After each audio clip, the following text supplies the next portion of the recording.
Details చూస్తే ఆదిలాబాద్ అమ్మ news ప్రతినిధి దేశవ్యాప్తంగా నీట్పై నిరసన జ్వాలలు వెల్లువెత్తుతున్నాయి. విద్యార్థి లోకం భగ్గుమంటుంది.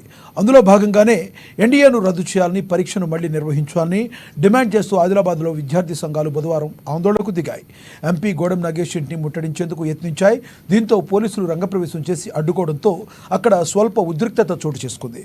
విద్యార్థి సంఘాల నాయకులను అరెస్టు చేసి పోలీస్ స్టేషన్కు తరలించడంతో ఆందోళన సద్దుమణిగింది. అనంతరం సొంత పూచికత్తుపై వారిని వదిలేశారు. ఈ సందర్భంగా విద్యార్థి సంఘాల నాయకులు మాట్లాడుతూ ఎన్డీఏ సర్కార్ పాత పద్ధతిలోనే రాష్ట్ర వారీగా ప్రవేశ పరీక్షలు నిర్వహించాలని తెలిపారు.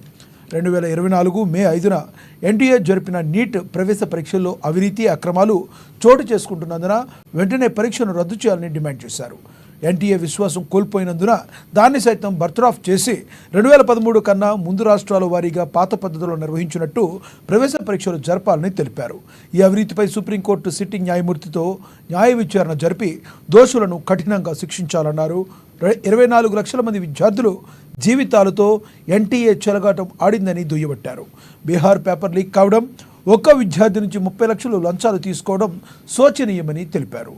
ఎన్టీఏ చరిత్రలో ఎన్నడూ లేని విధంగా 67 మందికి మొదటి ర్యాంకు రావడం, గ్రేస్ మార్కుల పేరుతో మార్కులు అదనంగా వేయడం, జూన్ 14 నాడు విడుదల చేయాల్సిన ఫలితాలను సార్వత్రిక ఎన్నికల ఫలితాల రోజు విడుదల చేయడం చూస్తుంటే అవినీతి ఏ స్థాయిలో జరిగిందో అర్థం చేసుకోవచ్చన్నారు. ఆరోపణ చేపిస్తున్నారు. అలాగే నీట్ ఎగ్జామ్లో 720కి 720 ఇప్పటి వరకు భారతదేశ చరిత్రలో నీట్ ఎగ్జామ్లో ఎవరికి రాలేదు.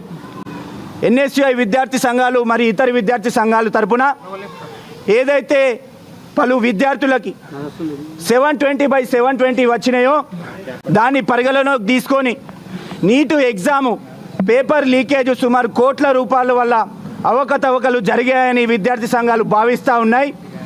నీటు పరీక్ష యొక్క రిజల్ట్ కూడా 14 జూను ఉంటే ఎలక్షన్ రిజల్ట్ రోజునే ఆ యొక్క వార్తని డైవర్ట్ చేసే విధంగా విద్యార్థులు వాటిని మర్చిపోయే విధంగా ఎలక్షన్ రిజల్ట్ రోజు 4వ తారీఖు రోజే తెలవడం జరిగింది.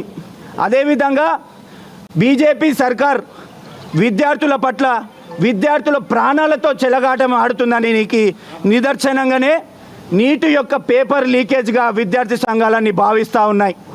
రాష్ట్రం మొత్తం మీదన, దేశం మొత్తం మీదన పలు విద్యార్థి సంఘాలు అందరూ ఐకమత్యమై వారి ఏదైతే నిన్న మొన్న ఎంపీలు వారి ప్రమాణ స్వీకారం చేసిరో ఏ ఒక్క ఎంపీ కన్నా సిగ్గు లజ్జ ఉంటే ఈ నీటి పరీక్ష మీద స్పందిస్తూ ఉండే.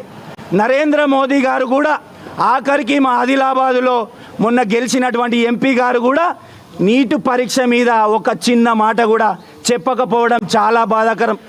ఇవి కేవలము బీజేపీ పార్టీ విద్యార్థులపై చేసిన హత్యాయుతమని విద్యార్థి సంఘాల తరపున భావిస్తూ ఎన్టీఏ సమస్యని బర్తరఫ్ చేస్తూ మరొకసారి నీటు ఎగ్జామ్ని మరొక్కసారి దేశ